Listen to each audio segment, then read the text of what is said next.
The U.S. is to end its efforts to train new Syrian rebel forces and says it will shift to providing equipment and weapons to existing forces.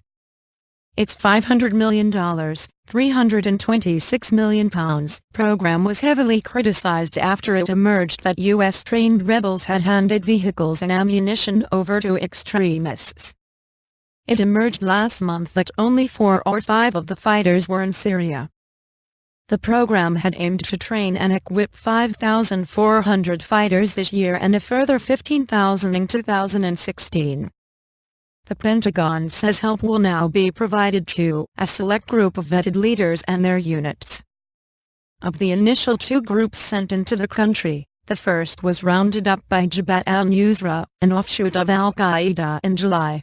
The second handed much of its equipment over to the same group in September, reportedly in exchange for safe passage.